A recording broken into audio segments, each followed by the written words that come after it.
Unlike last week's Thursday sell-off, today's gap and go to the downside actually did far more damage to the market. It's not the end of the world in the S&P, but the Nasdaq certainly could not hold over a very important retest level. The divergence between the two doesn't totally ruin the S&P, but it's worth a full look through all of the data points to help gauge our confidence here. Welcome to the Trade Brigade Midweek Market Update. My name is Matt, and I want to show you exactly what I'll be watching for as we head towards Friday. As always, check out the links listed down below in the description, hit the thumbs up button and subscribe before we get started, and stay tuned until the end of today's show. I've got 3 additional trade ideas to share with you that you won't want to miss. With that said, let's jump right into the charts. We'll kick things off with a closer look at the SPY daily time frame chart. What do we see here from a trend point of view? Of course, the trend remains in the upward direction, and I think we can all agree that we're pulling back from the highest high in the trend count, and of course, on Tuesday, that was a brand new all-time high close. So the market can certainly afford some kind of higher low, and if we're counting the lows of the trend cycle, we had soft higher lows, firm higher lows. These, I would argue, are soft higher lows in this area, but now that we've got a gap and go to the downside, we do have an hourly downtrend that's developed. We'll talk about that in just a moment, but we're looking for a higher low that's either at this structure right here to repair the previous soft higher lows, or a deeper pullback that starts to respect the top end of the balance range from over here. The level we had described on Saturday is a little bit deeper down towards 549.50. In terms of the candle structure that was produced on today's session, again, we do have a partial gap fill to the upside. So in the upper wick, we know that buyers tried to make a stand in the upward direction, but absolutely no follow through to close the thin structure all of the way. And then we ended up dropping back down through the opening print for range expansion in the downward direction, giving us a close at the low of the day's session and also underneath 557.50. So it's not the end of the world, and you can even see here in the post-market that the bid-ask spread is currently 558.08 by 11. So the intent is for an open over this level, but today's daily structure is not all that convincing for stronger dip buyers showing up, and I would put emphasis on yet. They're not here yet. We're still definitely in a daily uptrend. The trend has not reversed. There's no opportunity for the trend to reverse on tomorrow's session per se, and we're still maintaining that bullish edge. Another way that we can view this market structure here is by looking through a trend channel, and if we anchor this way back from the deeper pullback in the April timeframe, you'll notice that we've just been banging our heads up against the top end of the trend channel, and a pullback from this location is totally normal and totally reasonable. We've already tested the midpoint of the trend channel. That was sort of the lows of today's session. But if we go a little bit deeper than that, and you can sort of extrapolate out through time too, right? If I do something that looks like this, these will eventually converge, meaning the top end of the balance range and the support portion of the trend channel. So let's just say that the trend is going to change to, I would say, down in the short term. Some sort of lower high is set, and then a pullback comes to here. I would still be thinking about pullback buying opportunities in this trend channel in the upward direction.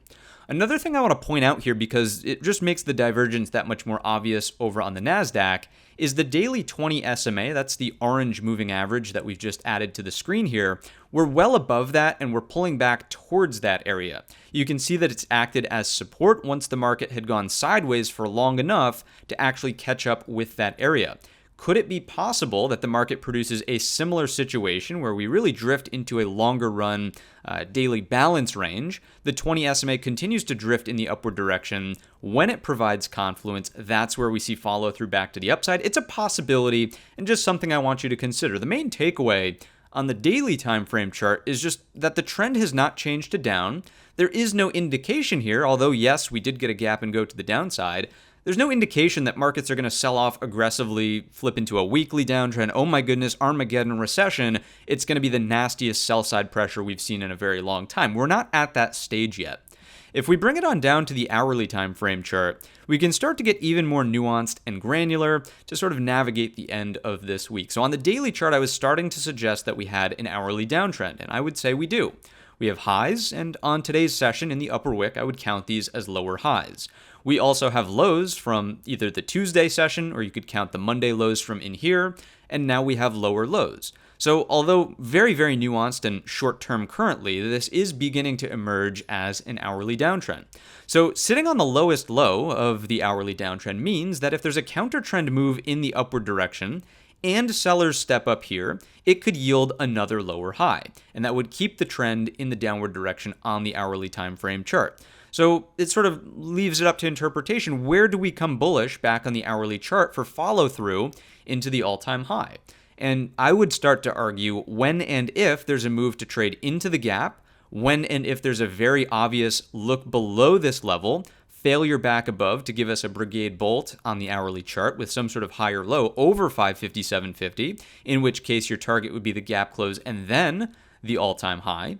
And we would maintain more of a neutral to bearish stance if the market was just chopping around down here or even drifting underneath 557.50. I want to focus on two indications now from the hourly. First one being that this breakout is a failure, right? If we're thinking about the types of participants here, I would say that the momentum has likely run its course at this point. You'll notice that we tried to break out through this flat top to blue sky territories on Tuesday. And again, we did close up there. We have to give credit where credit is due. But did it last is the question? No. And there was not any attempt for consolidation up here. Obviously, the gap speaks for itself. And the dip buyers have not stepped up because there's no real reaction. There's no pattern that's starting to form yet around 557.50. Now, that could change tomorrow. And one of the things that I would still be watching for, right, we just sort of described this, was the inverted head and shoulders, aka Brigade bolt, on the higher low back above. Now, if markets really sustain more pressure down here, then that's underneath, and this was point number 2 that I was just alluding to, it sustains price acceptance inside of the Monday and Tuesday range from last week, as well as in the bear flag consolidation from the Thursday sell-off, which we know that was divergent from the broad market overall on Thursday of last week. We know that the market internals were actually far superior. They were strong in the bullish direction, sort of giving us confidence for this long on Friday. That's not the case for what we have today. We do not have internals that are screaming to the upside. We do not have a massively divergent market. We actually see the Nasdaq divergent from the S&P in the bearish direction, if anything, producing some more downside drag, right? So any consolidation below 557.50 continues to sort of weigh on markets, and I would argue that the next strongest short on the S&P would be not trying to short this into the Monday low of last week, but rather let this build out some sort of structure here, descending triangle perhaps, and then a breakdown under 554.50. This would be the play to navigate towards that daily higher low pullback at 549.50. Now, when we get down here, the question becomes, do the dip buyers step up at this level? On the hourly chart, we would be thinking about where is the double bottom? Where's the inverted head and shoulders? Where's the daily hammer candle that prints off of 549.50? So all of that is still very much so top of mind. As we bring out the Fibonacci's intraday to sort of figure out what's going on from the bottom of the move up to the recent high from Tuesday's session, what I find interesting about this is that the 38.2 is right here at today's low of day. And again, with the post-market starting to suggest an open over 558, if we're above this, then I would be hard-pressed to be a bear right here, right now, headed into Thursday and Friday. It doesn't mean we're bullish, and again, I would want to see some sort of indication that, yes, buyers are stepping up, a double bottom here, some sort of push away from this level, higher low, and then you could take the right side of the V to close the gap, right? That would be a bull flag breakout. Those types of trades are interesting for intraday scalps, but for a stronger structural long to develop down here, I would want to see this as we were just describing. That to me would make sort of the most sense. Looking for acceptance inside of the Monday-Tuesday range from last week, inside of the bear flag from Thursday of last week, sellers failing that, and then being able to manage risk against this higher low for something that does this initially to close the gap and then follow through in the upward direction. What do we see if we throw on the intraday anchored VWAPs? Let's see if we're getting any confluence from these levels. I would argue yes. The Fibonacci 38.2 is almost spot on with the anchored VWAP from the Monday session prior to the 4th of July holiday. So if we can hold up over that 38.2, if we can hold up over this VWAP, I'm not convinced, again, that there's a stronger short to be had in this market. The next strongest short, just to reinforce one more time, is this breakdown here from, let's call it point A to point B down below. And then when we get to B, we're looking for reversals to sustain the daily higher low. correct? So that's how I'm seeing the markets currently. We've been asking for, maybe not asking, but we've been open to a pullback on the daily chart. We've been open to an hourly downtrend to give us that pullback. I think it's beginning right here, and we want to put our money where our mouth is. We're basically coming into these areas where it would be key to hold for that daily higher low. We're just looking for an excuse to execute this back in the upward direction if the market's participating. But Matt, you said in the intro, there's far more damage done to this market. What did you mean by that? Let's take a look at the internals. If you're not familiar with this dashboard, check out the video tutorial in the top right-hand corner. Remember on Thursday of last week, so here's the big red sell-side day on the ES, here were the market internals. The volume inflows to the market were substantial, very substantial, over 300 million. As we consider today's session, which sold off, we actually saw volume outflows on the gap down, gap and go. We saw an advanced decline line that was underneath the zero mark, struggled at the positive territory initially on the day, compared to last Thursday, which was in trend higher zone all day, regardless of this sell-off. And if you look at the sort of index score down here, it was far more severe today. I will, of course, concede that on Thursday of last week, it was bearish, and rightfully so. The market was down big time. But today at the exchange level, all of the things that actually matter in terms of weighting in the S&P 500 were also agreeing more severely than Thursday of last week, that yeah, there's some sell-side pressure here. If we look at the cumulative build, again, I think that this speaks for itself. There's Thursday of last week, and here is today's session. Not substantially negative. Remember that net reads 5,000 positive or negative, in this case negative for a downside day. That's substantial, so it's not even half of substantial. It's about negative 2,300.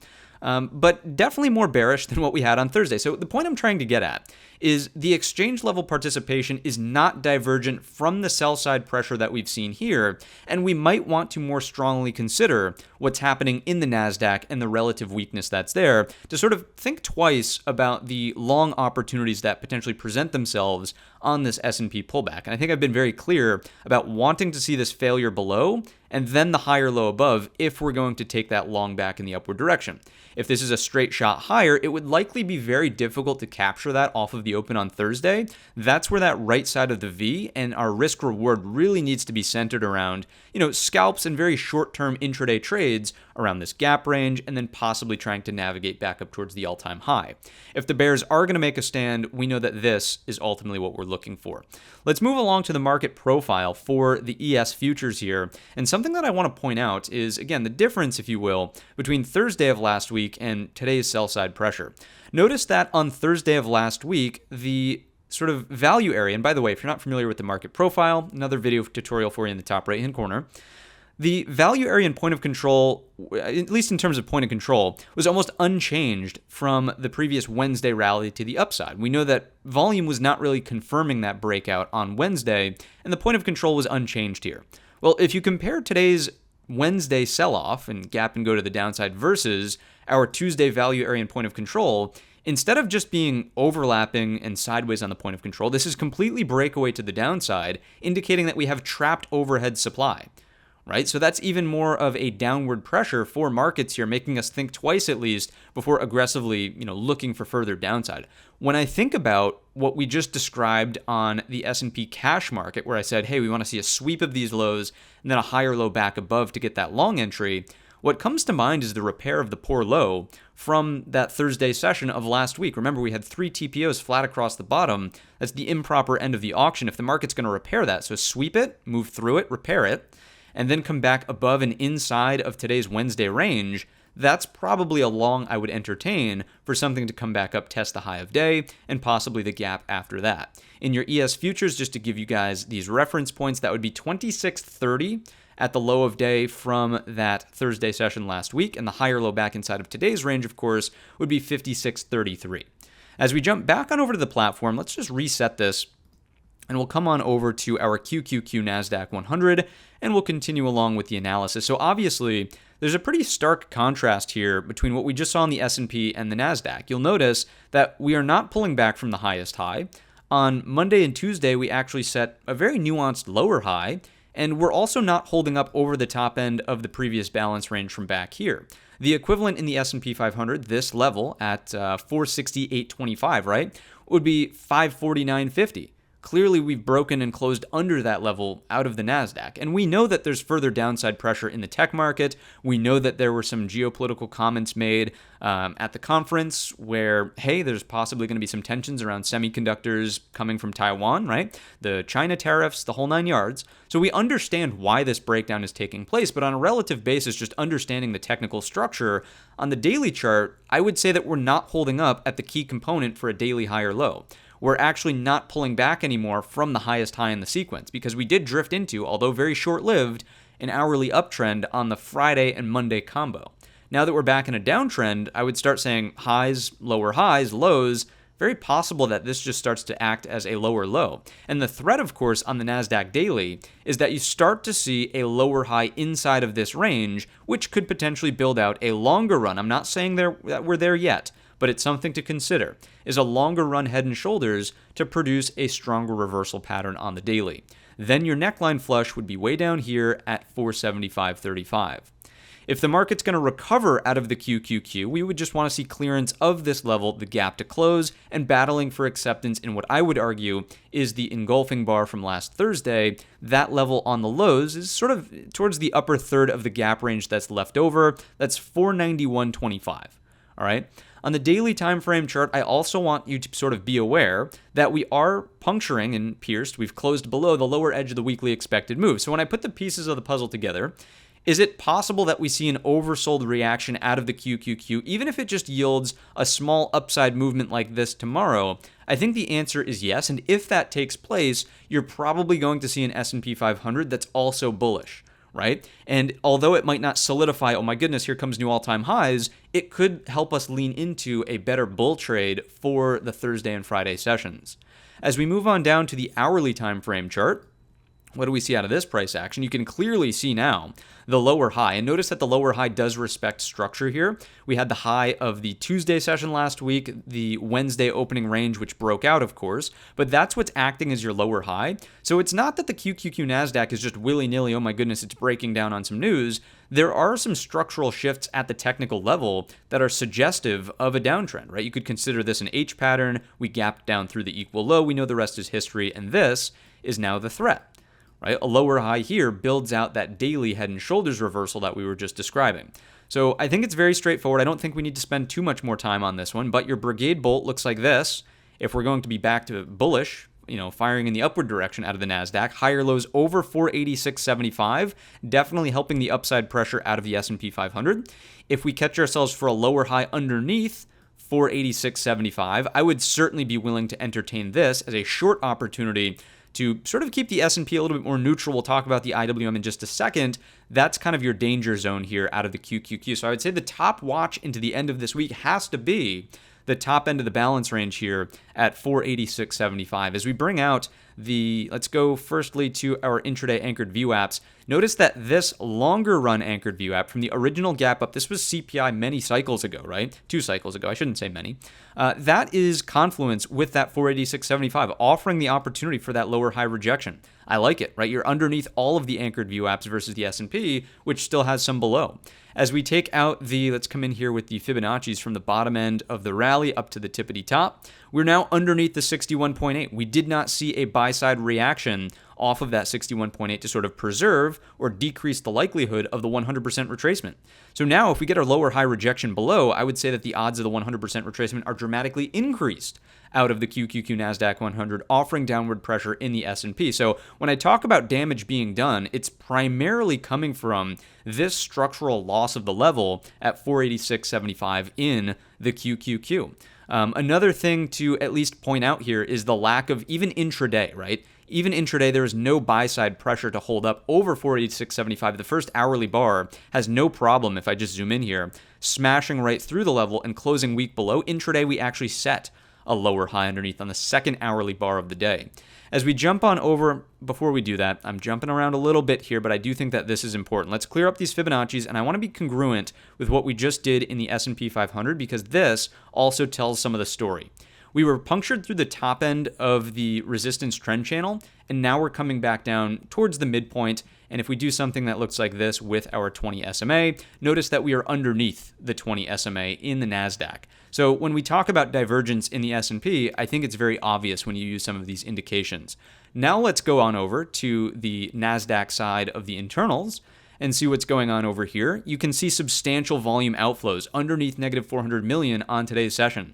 The advanced decline line never got over zero, whereas the S&P did, and you'll notice that the cumulative build is in the downward direction. You can once again compare and contrast this with the indications you saw on Thursday of last week. Even when the Nasdaq was selling off, right, you were still seeing positive at the exchange level internals. Not the case during today's session. There was much more of a structural or sentimental shift. Like I would say participants' perception of the market had more severely changed during today's session. As we take a look over at the NQ market profile, what do we see out of this side of things? And again, it's a lot of the same, a lot of the overlap in terms of concepts. If I zoom this out, just understand that, the value area and point of control is not like, look at all of the overhead supply. I would just leave it off as that. Let's keep it simple. Look at the amount of overhead supply. You're underneath Thursday's low, whereas in the S&P 500, it was not as aggressively underneath. The value area and point of control are completely disjointed to the downside. We can all see that there's much more of a sell side indication here. As we come on up and take a look at the individual session, maybe you could start talking about a thin structure retracement if the NQ were to start reversing over 20,184. That's a possibility, but I would still be thinking about it. Let's go back to the hourly time frame here. I would just be thinking about, all right, great, this maybe takes place. Is there an opportunity for a gap fill reversal even underneath 493.20? Think about the hourly trend here, right? The hourly trend is down. Highs, lower highs. Even off of this lowest low, if you get something that does this and reject here for a turnaround, certainly we'll consider 46.75. There's a lot of different nuances to that, right? Maybe the Brigade bolt looks like this. But on the first go around, a minor gap fill reversal is still keeping us in an hourly downtrend with the opportunity for a lower high coming from the lowest low. And if we just go back to the S&P, I want to make sure that these two things are so tightly integrated for you into the end of the week that you know what you're watching for, right? That's the threat out of the Nasdaq, whereas in the S&P 500, if you produce this lower high, I would just argue we're really dealing more so with the opportunity for a daily balance to build out. And what do we know about daily balance ranges? They can be kind of painful to trade, but they're not ultimately bearish for the market if we do not have a daily lower low. We're still over that key structure, which the Nasdaq has clearly failed today. Let's jump on over now to the IWM, Russell 2000 side. We'll reset this chart, head over to the smalls. And on the daily time frame chart, what an absolute monster move in the upward direction. Here's last week's expected move. We closed on Friday way up here. Here's this week's expected move. We're currently trading again on something like a 2 or 3 sigma move outside of that. So really impressive stuff. We know that this is on the prospect of rate cuts. And we can also see that there's, again, a sentiment shift, perception shift in terms of participants with the amount of volume flow that's been coming through the small caps. We don't oftentimes read into volume, but this is noteworthy. This is not something that we've seen in a very long time. And you'll notice how rapid the move has been. If I give you some context of the yearly chart here, or I should say weekly chart, multiple years, we've added this blue box because I want you to understand it felt like for the longest time, the top end of this congestion was just like, oh, so far away. All-time highs were so far away. Well, over the last week and a half, we've substantially started to get much closer to those areas. So that's what this blue box sort of represents. We did not cherry pick the all-time high. It's not quite in play for this upcoming week or the remainder of this week, but just giving you that sense of how firm this reaction has been, breaking us out of what could be considered weekly bull flag, monthly bull flag. As we take it back down to the hourly, this is where we can put the pieces of the puzzle together and make some additional comments for our S&P. Notice that today's daily bar is a nasty inverted hammer. Let's give credit where credit is due. This market's absolutely on fire, ripping to the upside. However, is it possible that it could cool off? Is it possible that it could see a pullback? Is it possible that as of right now, we've priced in a majority of the good news? I would think yes. We looked over the previous day's high. We did not find any acceptance there on the daily, and we closed more firmly towards the midpoint of the previous day's range on a massively extended move to the upside. Is it possible, again, that we could see a breakdown under that low yielding a pullback? Now let's think about what this means for the S&P. If the Nasdaq sees a bit of an upward rotation to test the top end of the range, I'm just going to flip back and forth between these charts, right? If we see this out of the QQQ and we start to reject there, and the IWM is also breaking down. I shouldn't say breaking down, but rather pulling back to sort of reset from this massive move it's made.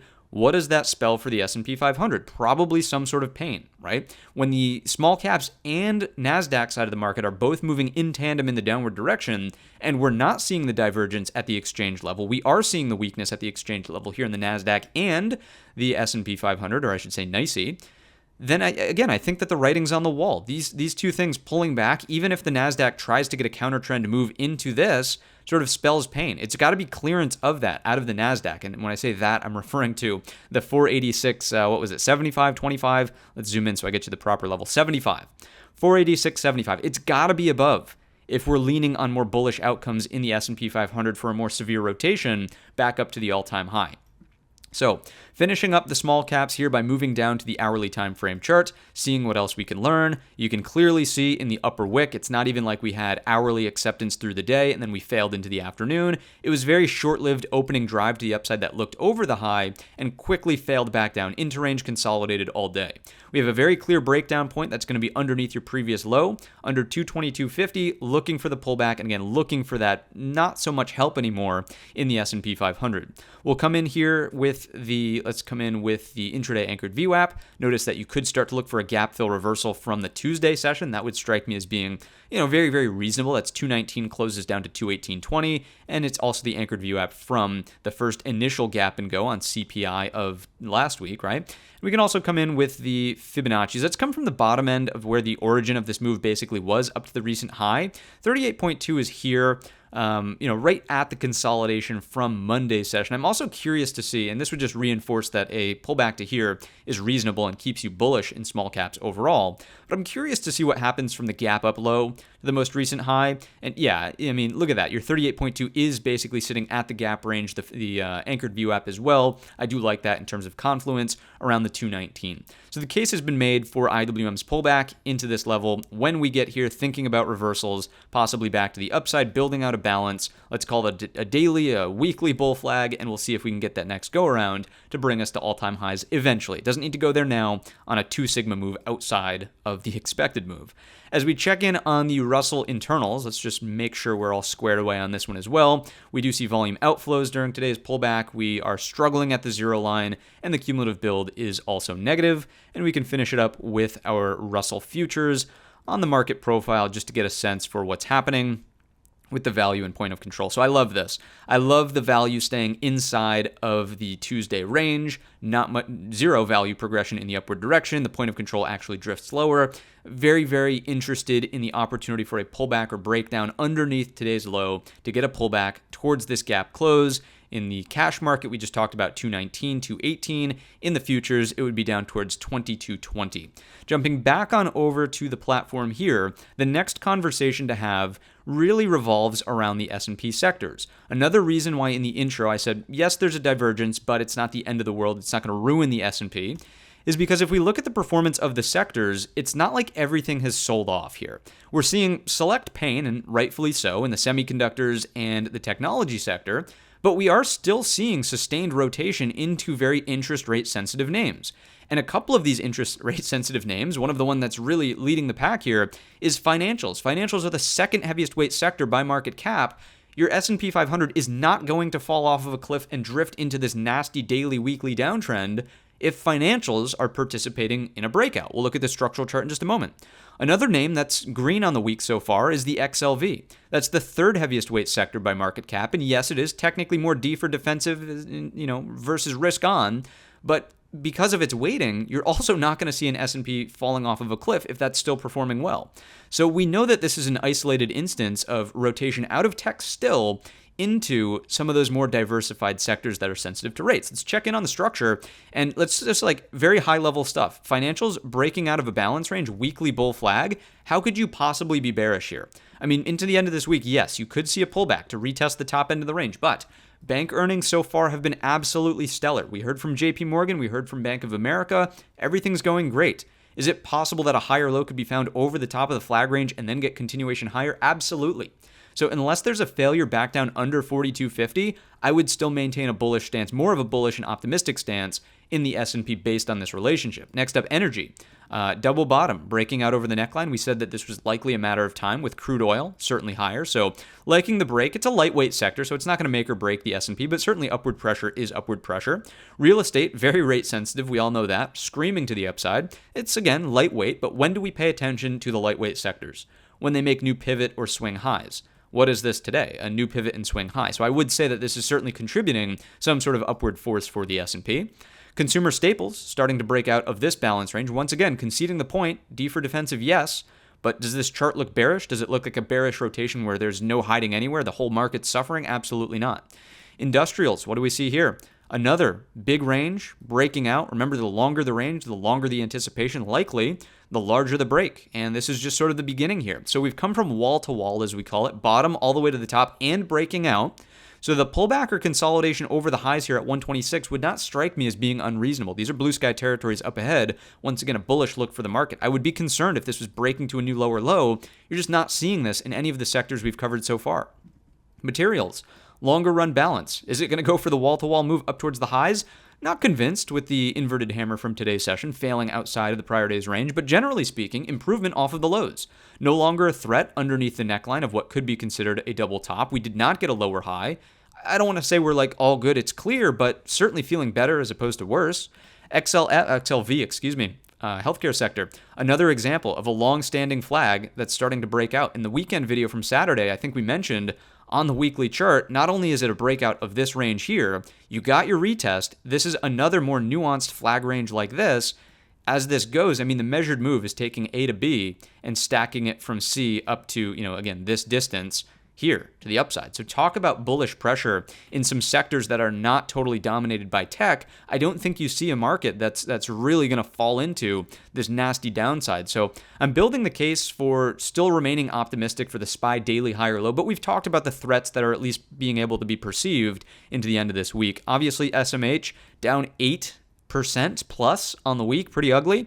Here's a neckline of what could be considered a double top. We are not getting, and remember we had a level from back here, we are not getting an indication of a higher low above to preserve something that could be considered an ascending triangle. So neutral on the trend at best, if not starting to think about, what's the threat for a breakdown here? Watching the 50 SMA to see if we get any response out of that, that's something to at least be mindful of. I don't know that I would be a brand new money short on an 8% plus down week already. A new money short into the 50 SMA after this breakdown, I think it leaves a little bit to be desired. If you're chasing shorts right here, right now on the lows, I think you're setting yourself up to be squeezed. And, in that sense, the better short would just be rejecting the bottom of the gap, or a gap fill reversal offers a daily lower high, right? That to me would be the more tactical short in the semiconductors if you're trying to play this one out. Same thing out of the XLK. Notice though, instead of the double top, right, like this is actually a higher high. It's flush point for sure. The multi-lows that we had in here at 232. So, maybe this does rotate into this gap, into the 50 SMA. Maybe there's a little bit more downside pressure here, but I still wouldn't be fishing for big new money shorts dead on the lows. I would tend to think that because of the trend that we've got behind us, if anything, this would just drift to neutral and support over the 50 SMA, at least on the first test. If we get a lower high and retest that equal low again, different story, right? From a lower high, definitely open-minded to the breakdown, and we could all probably agree that there's a head and shoulders, right? Maybe it's a stronger reversal. Let's move into communications. Anything bearish to say about this? Not really.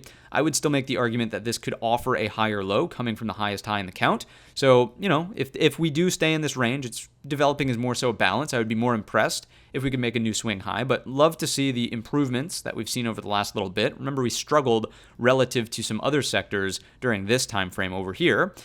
Discretionary is the same comment, right? We really struggled in this zone here. Big breakout. I mean, pullbacks are reasonable out of these names that have seen large advances. So any consolidation here is nothing more than a bull flag looking for follow through over time. And if it drops this, we know that there's a big retest opportunity at 185.15. Unlike the QQQ and the Nasdaq, the tech sector side of the market, we're still over that level. So watching that quite closely, 185.15 on deeper breaks underneath 188.75 to maintain a bullish stance. Utilities, what do we have going on over here? Neutral, midpoint of the range. I don't think we want to do anything impressive out of utilities. Is it falling off of a cliff? No. Is it breaking to new highs as the market was just coming off of new highs? The answer is also no. So we're not seeing a leadership or sort of a posture issue as we evaluate the performance either. Let's jump on over to our ratio grid. And you'll notice that the tech sector, of course, is giving up the baton. But what have we been talking about? If the baton's going to be passed, it needs to go over here. We need to see financials participate. Look at the break through the 50 SMA today. Is it a risk off rotation? No, it's a risk on rotation, right? Look at the healthcare sector. This is not great because we don't want this to like lead the way, but still being higher off of the lows as this breakdown is taking place makes more sense than all of these breaking through 50 SMAs, this breaking through 50 SMAs. And oh my goodness, people are saying duck and cover. We're rotating into all the defensive names. Not the case. Financial is really performing well here, and discretionary even too, getting some love up and over that 50 SMA.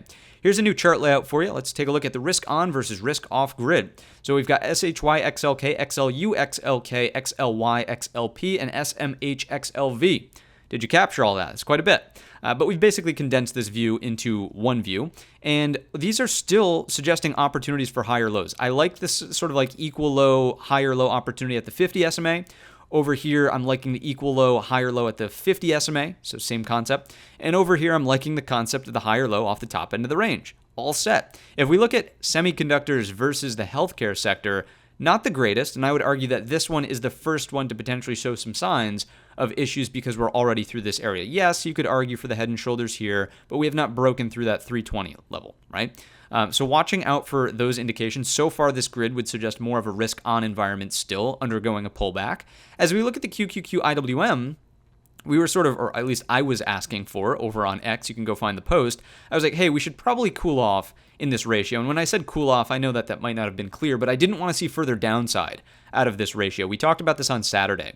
If this can stay in an uptrend, then I likely would not say that the market is going to drift into a stronger breakdown where money is coming out of the technology sector and not to some degree going to other places that matter, or just a counter trend move, this being counter trend in the context of a developed uptrend. For a long-standing bull market to remain in force, generally speaking, you want the technology sector to outperform, right? It would just make sense. Those are your market leaders. That's where your largest return is likely going to come from. So this is still all set. I like the fact that we're stalling out on the top end of this balance. It would be ideal if this started to perk back up, and maybe that happens on an oversold reaction from the Nasdaq and the IWM pulling back, right? So as we think about these two things in tandem, I could easily see a condition where this does hold a higher low here into the end of this week. Let's move along into some other indications. The dollar continues to drift lower. That, of course, would be bullish for equities, supporting the bull case still. As we move into gold, a lot of people are talking about this breakout again. Is it a risk-off rotation? Is this a flight to safety? I mean, there's definitely some uncertainty with some of the comments that have been made about international trade, obviously, geopolitical risks that are here. So it's something to at least consider, but expressed as a currency, this of course is going to put downward pressure on the dollar, in theory helping out the S&P pricing. As we move along to interest rates, they continue to move lower. We're pretty clear at this point that Powell is not waiting for 2% on the CPI or PCE print to start cutting rates. Almost, I think it's 99% odds of some kind of cut for September. If we look at the inverted ZT, we can see that this is also being priced in over here. And I can also jump you back on over to our web browser, and let's just go over to the Fed Watch tool. In real time, you're seeing this thing in one take.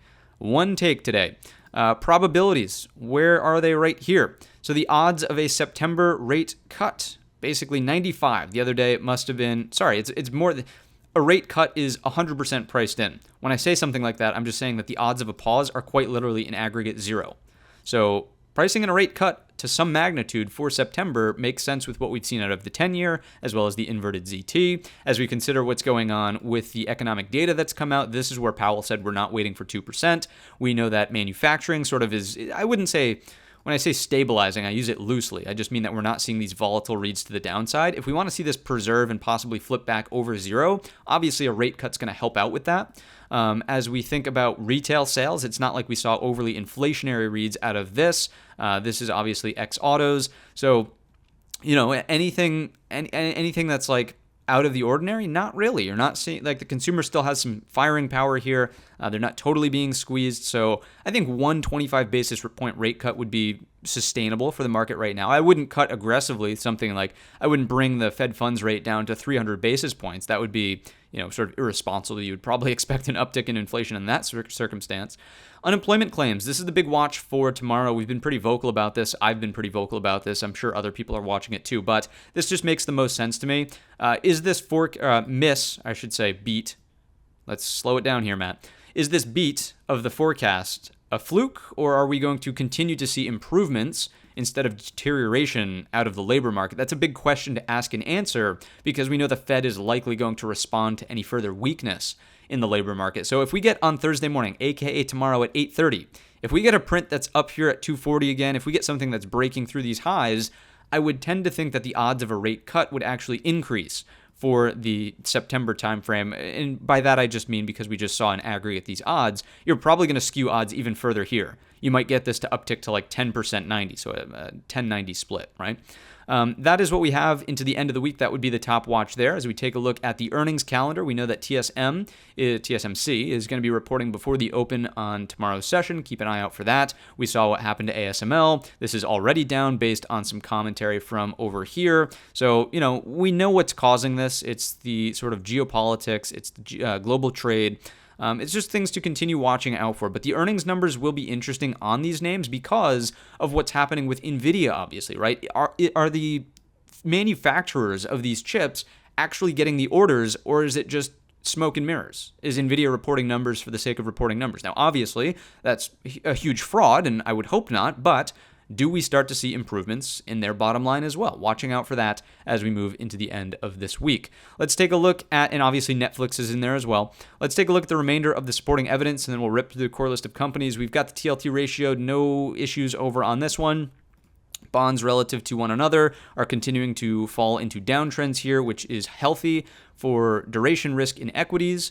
Let's take a look at credit spreads. They are absolutely flat, if not falling off of a cliff. This is bullish for markets down below.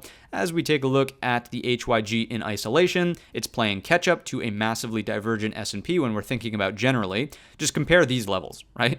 Look at where the HYG is, just hardly above, versus where the S&P is, obviously massively above. So it's playing catch up right now, and I think that this is more of a mirror of your IWM, obviously very rate sensitive right now.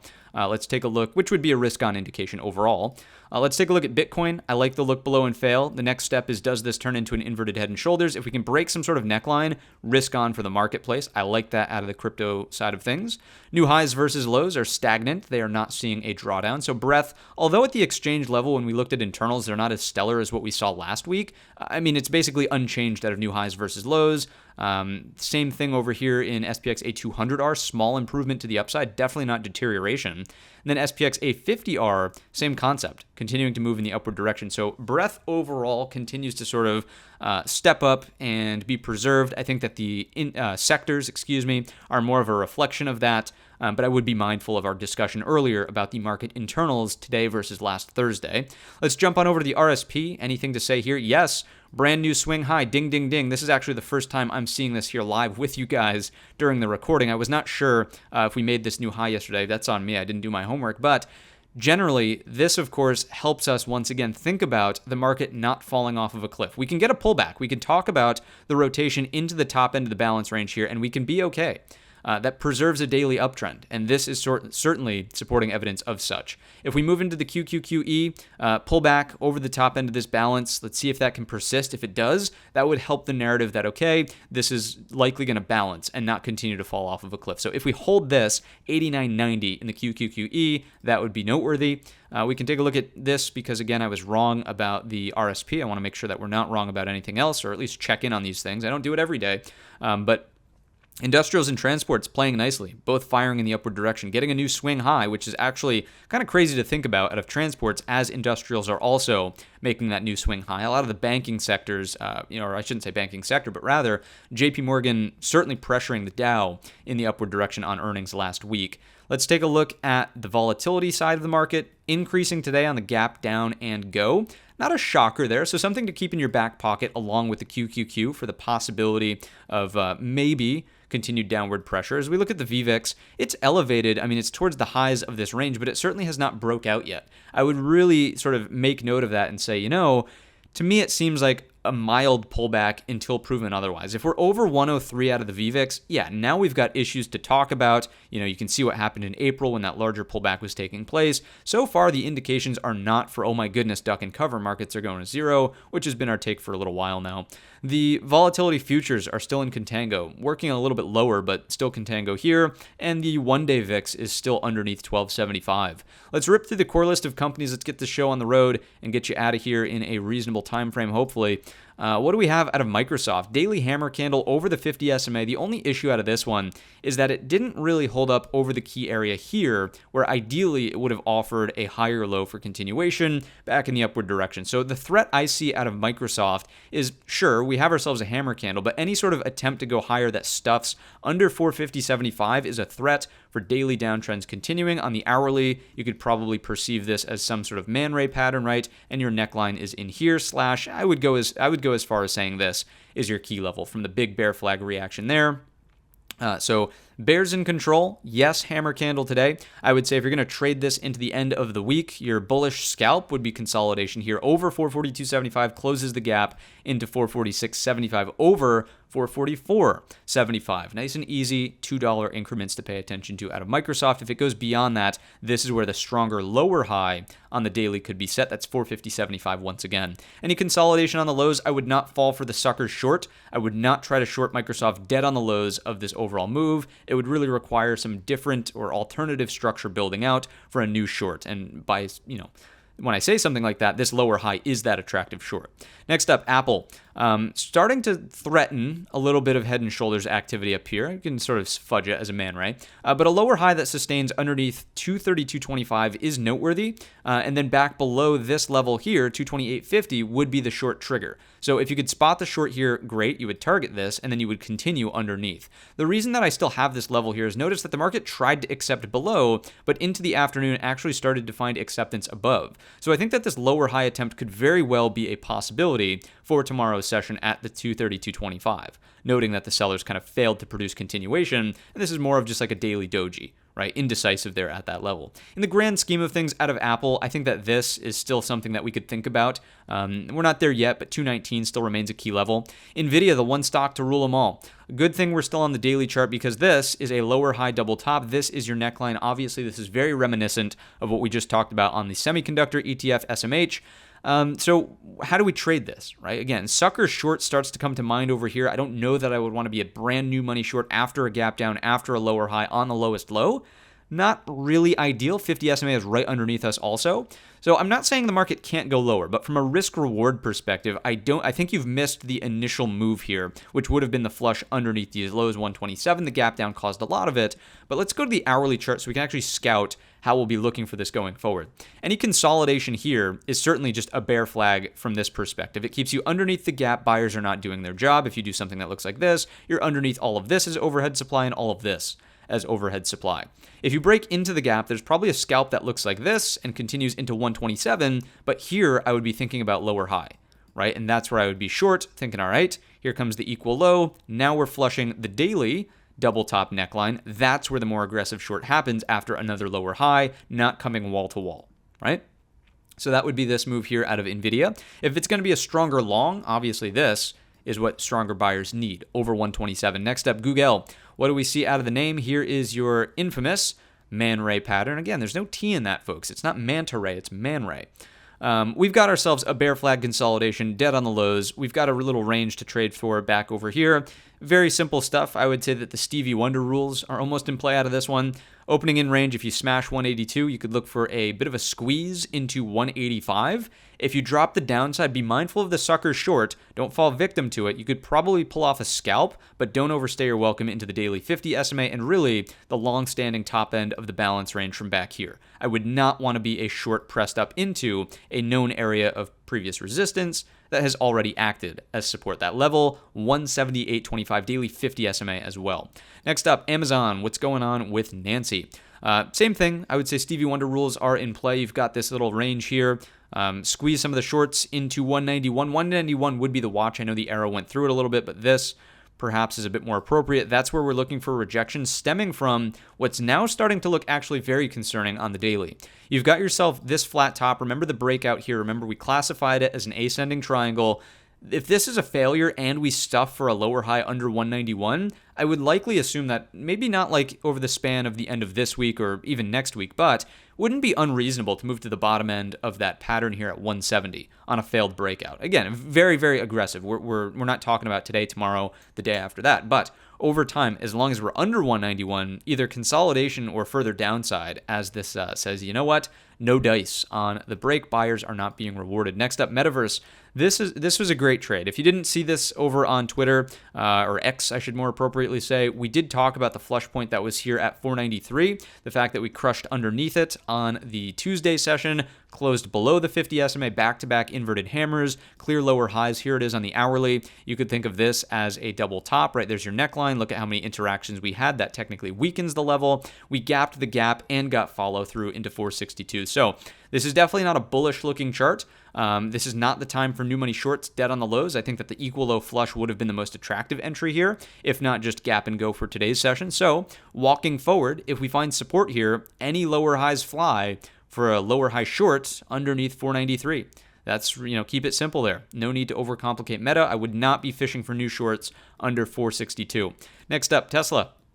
Bull flag consolidation. Look at this, and we could come in here with a fib as well from the origin of the breakout day up to the highs. All of this happening over the 38.2. I just wouldn't get fancy here in the midpoint of the range. I would say, when are we doing this? When are we doing this?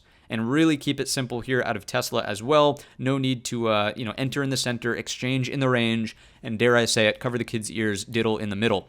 Let's take a look at JP Morgan. You've got yourself a massive breakout. Does this make sense based on financials as a sector? Absolutely. We know that investment banking has been wildly profitable in Q1. So as of right now, Q1, what am I saying? Q2? Getting my quarters mixed up. Anyways, big break to the upside. And as of right now, I don't see a reason why you would think this is anything other than a long, either on, let's go to the hourly, let's drop it down, either consolidation up here that's a long into blue skies, or drop this, maybe it's a quick scalp to the downside, but any high or low activity that sustains here, good to go. You'll notice this shelf could probably also 1350. Just looking for higher low pullback entries out of JP Morgan, and those are the levels I would watch. 216, 213.50, which is not technically on the charts right now. I would make the argument that 211.50 has been used on this consolidation there, so I wouldn't be thrilled about that one. It would sort of look more like a repeat to me, and at that point, you're likely, aiming for a daily higher low anyways here at 209.50. So that's the name of the game out of JP Morgan. Mr. Demon's doing quite well for himself right now. Netflix, what do we see?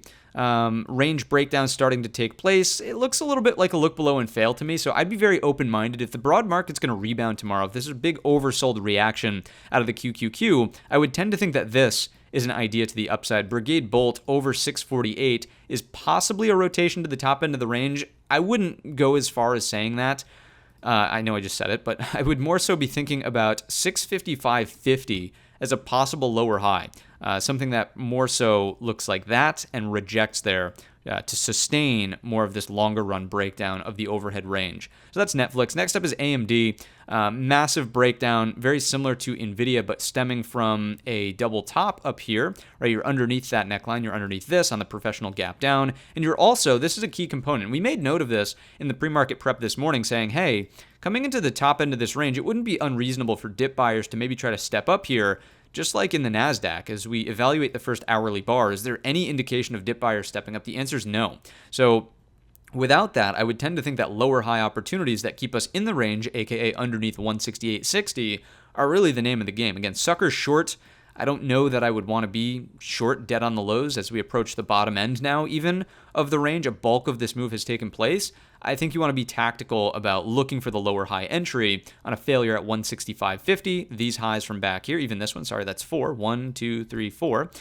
Or if it goes through that, maybe there's a scalp long, but I would still maintain the lower high optimism up against the top end of the longer run balance when we consider it like this.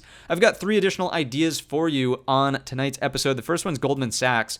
Let's take a look at what's going on over here. How's Mr. Solomon? I wonder if he could ever do a guest DJ party up in the penthouse. That would be pretty cool. What do we see? I mean, same concept as the IWM really, where we've got an inverted hammer looking over the previous high, closing inside the previous day's range, setting up a flush point here at 499.30. You guys know me, I would prefer to say 499.25. A breakdown through the thin structure is not unreasonable into the too high breakout point at 483. As we take a look here on the hourly, there you go. Any sort of sustained lower highs inside of the Tuesday range, build out a head and shoulders. Your neckline is that level at 499.25, and this is sort of what I would look for to the downside to retest. Possible short for just a pullback. I want to be very clear about this. This is not, oh my goodness, Goldman Sachs is going to zero. It's not turning into Silverman Sachs. It's just a pullback, okay? Just a pullback out of GS. That's what we've got. It's obviously not in play. If we're just putting in consolidation, call it for what it is. It's a bull flag until proven otherwise. Next up, we've got AVGO post-split. What's going on with Broadcom? I'm interested in continuation to the downside, but not for the short, but seeing whether or not buyers want to step up at 151. So this is a loose idea into the end of the week. If this is going to truly be like a moment of pain for the market and we're going to continue, if we find buyers around the 50 SMA and 151, possibly thinking about, hey, what's the odds for, even if it's just a dead cat bounce back in the upward direction, to maybe close the gap, maybe we test, who knows what the level might be. I could envision something like this around 157.25, give or take. If we could use the right tool, that would help. 157.25, here we go. That would be reasonable. So just some sort of reaction, watching for it at 151, definitely noting that it's a lower high double top. I get it. It's a reversal pattern here, but do we see something at the 50 SMA for an oversold reaction is the concept and thesis behind Broadcom. Next up is Oxy, and this is the final trade idea for you, and then we are off for the evening. What do we see? We had a couple of short ideas. What about a long idea? What about energy breaking out over this double bottom neckline? We know that the XLE as a sector did it. We know that crude is slightly higher. Is Oxy going to break out? That's a possibility here over 63.50 through the neckline of the higher low double bottom. If we get the clearance, I want to map this target right here, 65.70 we'll call it for round number's sake. And the reason that I chose this level here is because of the low that then acted as the opening print and resistance of these prior bars over there. I'm thinking that easily, just if you're thinking about measured move, right? That's easily within the bounds of a measured move from this double bottom. So I like it. If we can get some sort of intraday, higher low over 63.50, 65.70 is in the cards for Oxy. That's going to do it for today's episode of the Midweek Market Update, all in one take.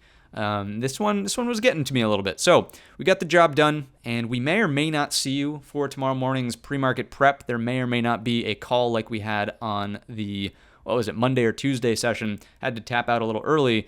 May or may not be there. So I'll keep you posted over on the old Bird app, aka X. If you're not following us there, check us out. It's at Trade Brigade Co. There's no dot. It's just at Trade Brigade Co. CO. And we'll give you some sort of tweet in the morning, yay or nay. If you enjoyed today's episode or learned something new, let me know down below in the comments section or by giving the video a very simple thumbs up. I wish you all a green trading week, and I'll see you in the next one.